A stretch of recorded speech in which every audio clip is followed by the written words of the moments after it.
Great. Hey, today we have at Sales Dollars, we have the privilege to have Carol Tracy. Now, she's with Comprehensive Health Solutions, Inc. And Carol is a veteran Medicare agent, and she's going to provide us some insight and some techniques on how an agent should structure their day and things like that. As far as lead generation. But first, I wanted to go over, just get some background on her. Carol, go ahead and introduce yourself. Tell us your background and how you got started in the industry.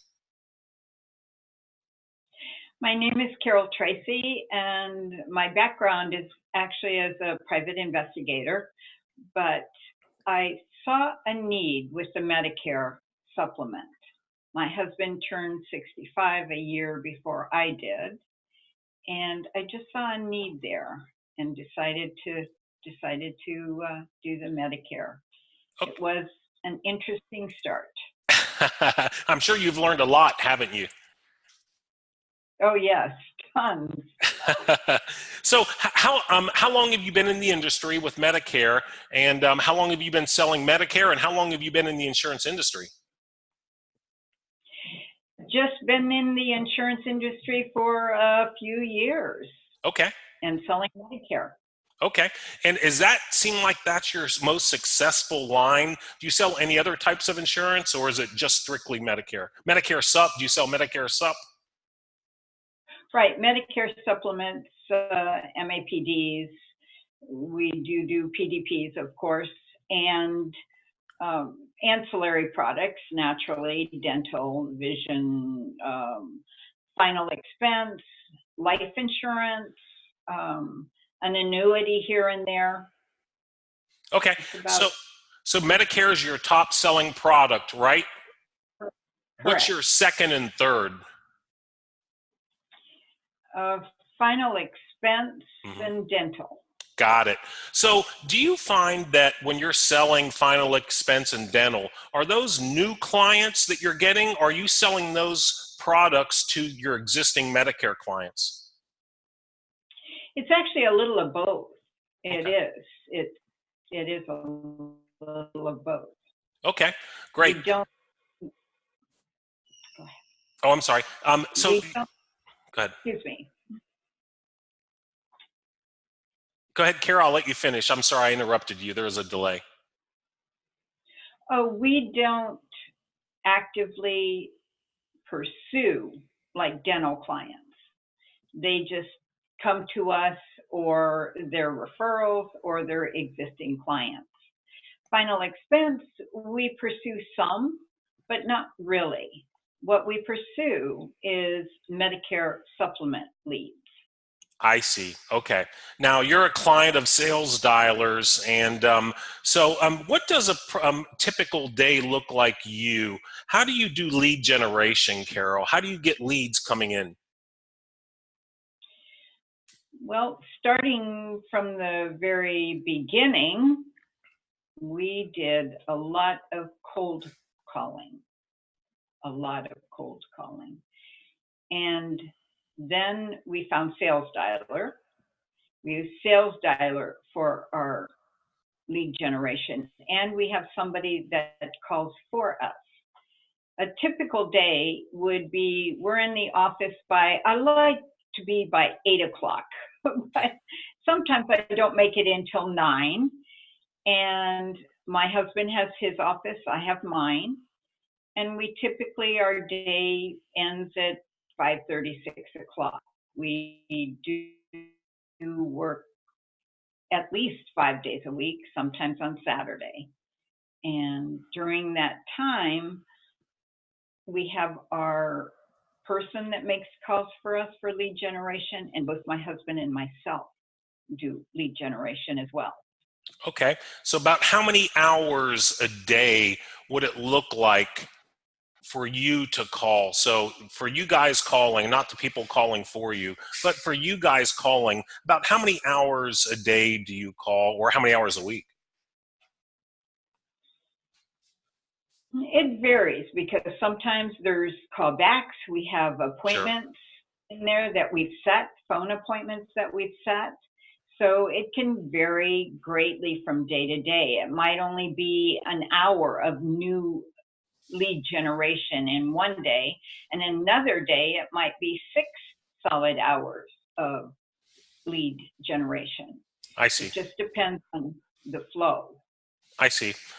Do you have certain goals that, do you just plan your week where you have a certain goals like, we need to call a total of 15 hours a week, or do you have a goal, set goals for your calling, or do you just kind of just call whenever you can?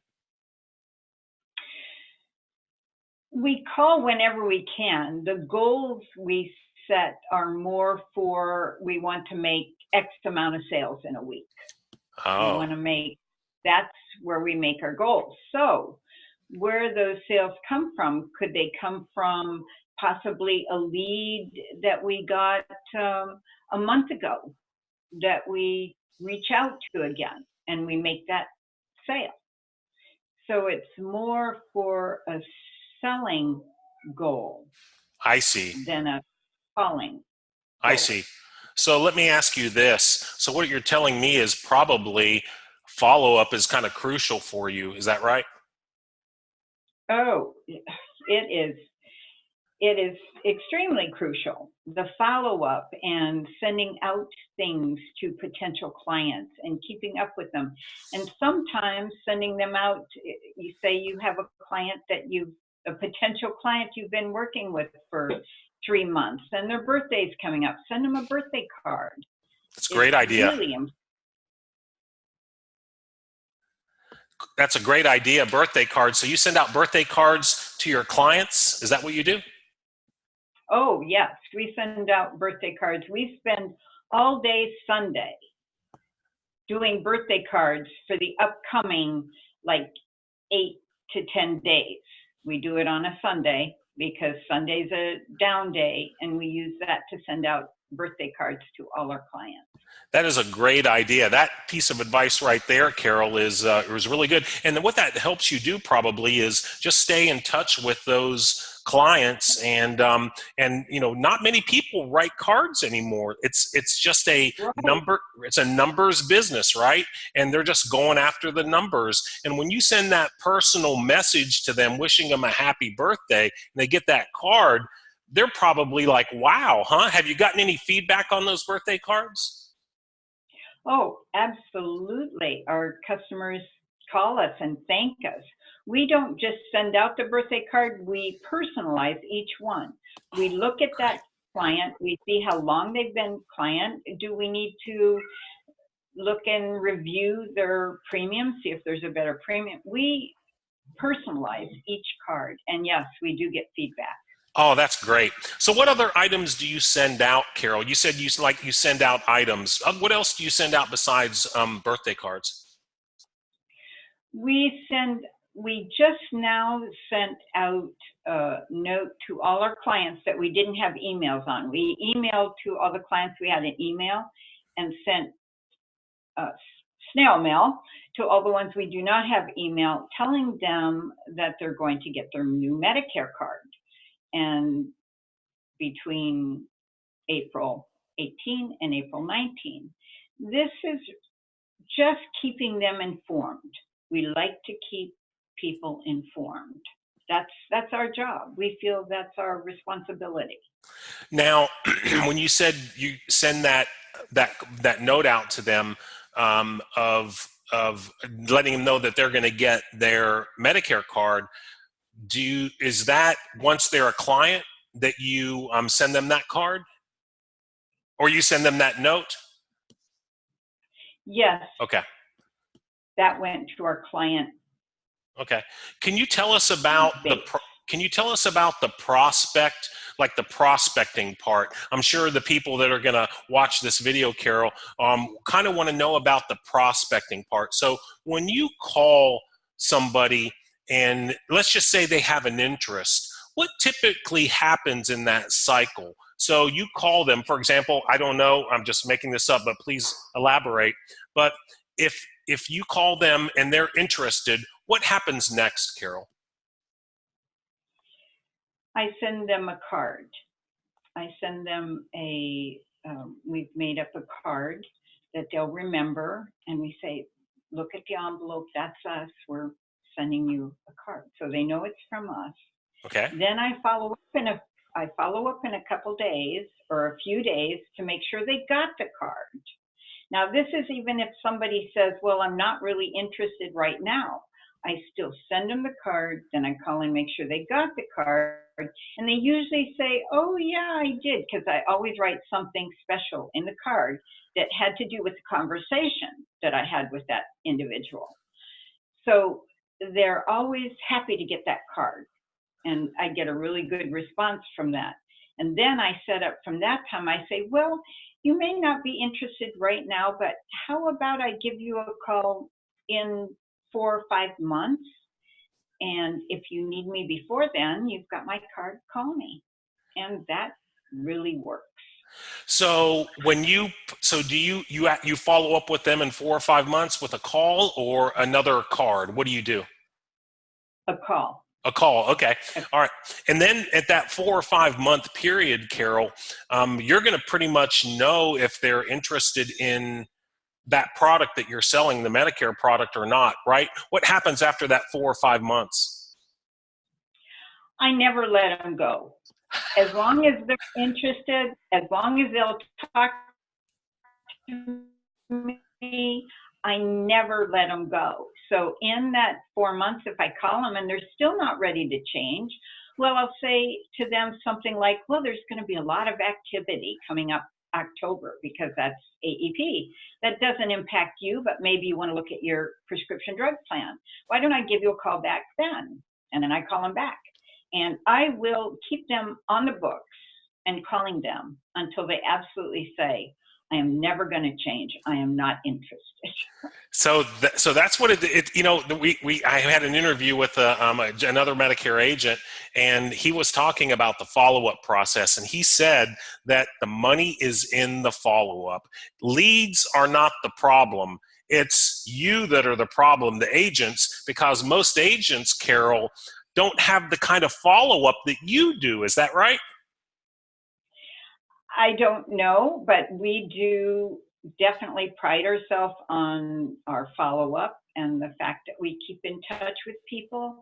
And if I talk to somebody and I know that they're sick, they're not a client, I'll send them a get well card. So Gosh.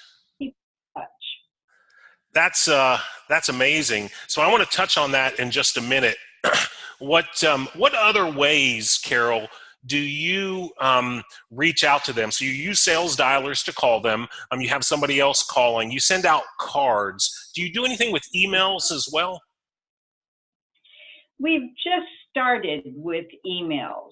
We've sent out probably a couple times with emails. We send out to the clients that have emails and mail to the clients that do not. But people are inundated with emails. Good point. We do send out email, but we also send out things by regular mail. I mean, 4th of July card. You know, it's a lot of work, I tell you. Sending out cards to your client list is a tremendous amount of work. It takes us a long time to get through the list and get those in the mail. But it is so worth it because we don't lose clients to other agents, which is huge. Yeah. So, I mean, it takes, there's these little things on Facebook that they talk about back in like 1980. Everybody got inundated with mail coming through their post office. They got letters and tons of letters, very few emails. Now it's reversed in this time. Now you get tons of emails and you get very few letters in the mail. And it's just it's just the way that the market has gotten, where people, I mean, it sounds like to me that you're having incredibly great success, but because you're sending these personalized letters in the mail and people aren't used to that. Is that right? Well, certainly the cards. When somebody's turning 65, if you're working with the turning 65 market, they are still inundated with cards, phone calls, emails. You have to set yourself apart if you're doing the turning 65 market. That's actually, in my thinking, that's harder because they are so bombarded with information. You have to set yourself apart so they'll work with you. Well, you know what my next question is going to be, Carol? How do you make yourself stand out then? Well, certainly by mailing to them, because and mailing maybe in a bright colored envelope or something that's different, that stands out from their other mail, that they will open, and something that's personalized. And you don't try to sell them in the mail. You don't try to sell them anything. It's just a friendly, hi, it was nice talking to you. I have cats and you have cats, just something personal, Right, not trying to sell them. right. So you're trying to build that relationship first, right? Right. Yeah. So I want to touch on these cards because you're the only person that I've seen that has gone into detail with these cards. So give me an example. I made a note here because I wanted to come back to this because this stuff is awesome, Carol. So you said that you would write something special on the card that they could remember. Can you give us a couple ideas of what you've done with some clients that you've written on the cards that they would remember you? Could you elaborate on that? Like to prospects, actually, Yeah, my cat is down here trying to get up in the chair that's right now. fine. That's fine, Carol. Anyway, to prospects, it's each card is different. I mean, it's personal. It's to them. Say I talk to them, and they say, "Oh, my son is doing something," or "My son has this job." I'm trying to think of one that I just sent out yesterday. Well, each one is personal. Each one says it was nice. It usually starts with, "It was wonderful talking to you, nice talking to you. I always enjoy talking to people who are, happy." Say they're a happy person. Some people laugh on the phone very easy. It's just personal.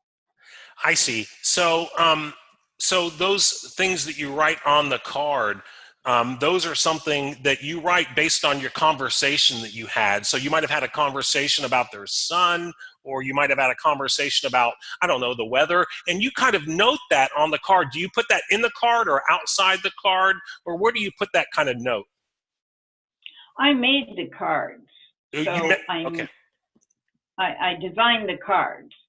So the cards they open up and they have the whole front flap that's empty that I can write in. I see. So you put that little note in there, and then when they open it, that makes them remember you, right? Mm-hmm. Yeah. Yes.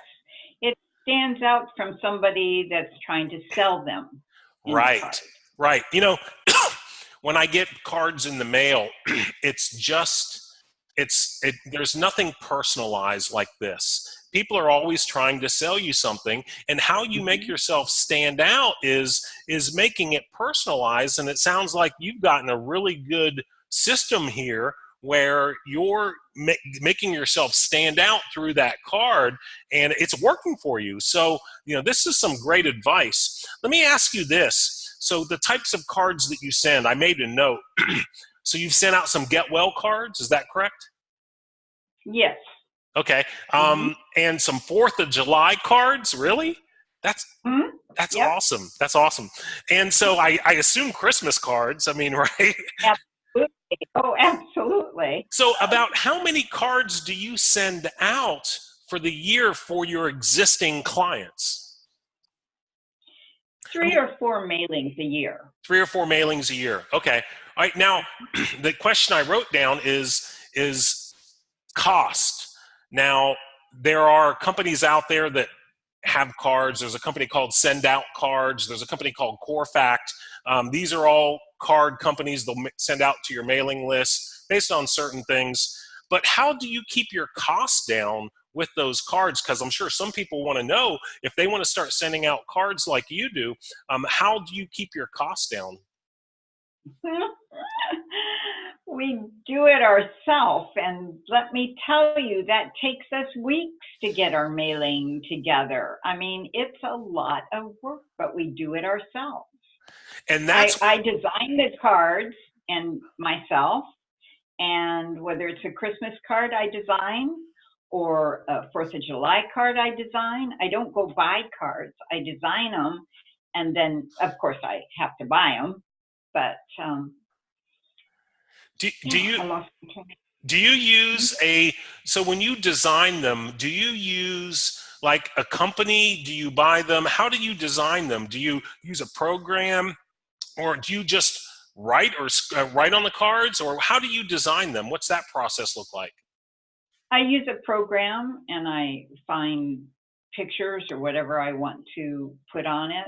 I just design it. I use a program. Okay, all right, gotcha. That's great info. So, so those cards really are probably a big part, along with your phone calls. Are probably the majority of your business is where you're getting your business from. Cards and postcards, or get well cards or whatever, and then phone calls, right? Right. Correct. So yep. So what are the best times that you have seen to reach people in the senior market, Carol? Have you found any times that are more successful than others?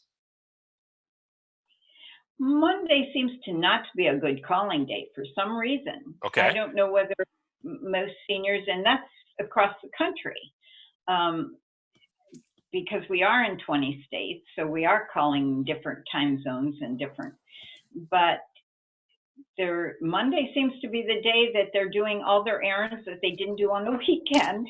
Right. So Mondays, but Wednesday is a good calling day. Some days just seem to be better than others. As far as the time of day, it's nice if you can reach them 9, 10 o'clock in the morning. I see. So, so 9 or 10 in the morning is good. What about in the evenings? Do you ever call after 7 o'clock? No, we personally do not, because most of our clients are not the turning 65 crowd, so they're not typically working. And by that time, we've spent a long day. So no, we Yeah. do not.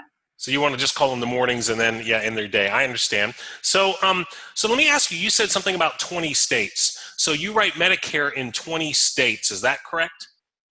That's correct. So you can call at different time zones, right? Based on the time zone. So you kind of plan that and strategically schedule your calls probably based on those time zones, right? Exactly. Yeah. Exactly. Well, that's really neat. So, so you'll wake up, and based on the time zone, you'll call. So that really gives you more people to reach and call because of the time zones. You're not just selling in your city or your state. You're selling all over the country almost. Right. That's really Correct. neat. Give us an example, Carol, of a script. And this is what they want to hear, Carol. An example of how you personalize a script of talking to the person. So it's a first conversation. You're talking to them. It's the initial call. What would you say to somebody? Just kind of ad lib and just kind of, tell us what you would say to somebody, because I have a feeling it's going to be pretty neat stuff, because you like personalizing things. So so I'm curious about your scripts. Do you mind sharing that with us? Sure, not at all, except I really don't have a script, Okay. because I feed off of whoever I'm calling. Okay. And for one thing, as anybody knows that makes phone calls, you change your voice. Say somebody is really a hyper person, then you're a little bit more so. Or if they're really low key, then you lower and you talk a little slower. So you mirror the person that you're talking to. And when the person answers, say they answer and they're kind of out of breath, I might say, "Oh my goodness, what have you been doing? Running a marathon or what?" I just might delve right into it and say, "Well, the reason for my call today." And I actually talk with my hands even when I'm on the phone. But I say, "Well, we are calling to save you some money today. That's what we do." See, I'm at a loss for when I've got a little box that is in the middle of my screen. I just cleared it out, Carol, so we can continue. Okay. It's difficult to take it from here because I feed off of them, but I tell them why I'm calling and tell them that perhaps I can save them some money on their Medicare supplement because there's some new premiums in their area.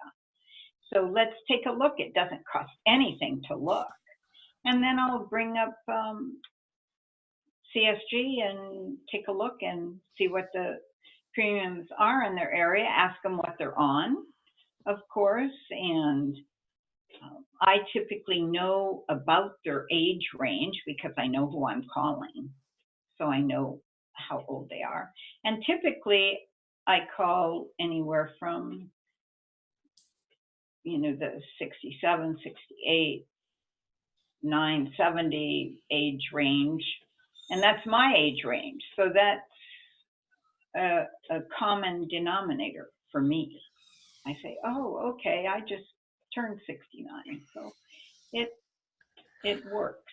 So this is really neat. So you think that because you're at that age of some of the clients, that you might be able to get on that common ground with them rather than they're a 35-year-old agent that is a young kid that is just trying to sell them a policy, but you're on common ground with them because you're that same generation. Do you think that helps you?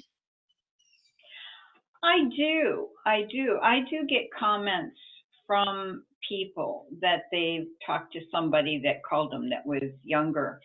And the younger are so eager to sell them. That's what they want to do right away, so they're pushy. Right. And you have to take your time. They want to take their time. They want to get to know who they're talking to. And I know that takes longer to actually close a sale, but it's so worth it because that person is a friend. I mean, people send me pictures of their family, of their pets. Wow. They become friends. So this is great advice. So what you're saying is if you're telling an agent starting out and making some phone calls, slow down with the seniors. Is that right? Don't be so pushy. Is that Absolutely, yes, yes. You can be young and sell for sure. I mean, it's a good business for anybody, but just recognize that they want to feel trust and have confidence in you. They're going to give you their personal information over the phone. right? Not going to just do that to anybody. Right, right. And so you brought some good points, and I made notes of this because this is great stuff. So you talked about mirroring the person. That's something that a lot of salespeople do. They mirror that person that they're talking to because it gets them on common ground and it helps build rapport. Also, you talked about making them laugh too. You told them you kind of laugh with them together. Do you feel that that's important on making them laugh on the phone to build rapport? That's one of my strong suits is getting really comfortable with a person and getting them to laugh. When they laugh with me, I feel really good. And usually it's you get them. So, okay, I have to ask this. So, how do you get them to, can you remember any situations where you've gotten somebody to laugh? Or what you might say? Well, yesterday we had some snow on the ground. And it was like the first thing I started the conversation with was, what was this white stuff out here? What's it doing? So that brings, the weather in, and we talk about the weather, and it just gets people involved. And get them talking back and forth, right? Mm-hmm. And you also talked about saving them money. So let me ask you this: most seniors are on fixed income. So do you think that that's important for saving them money?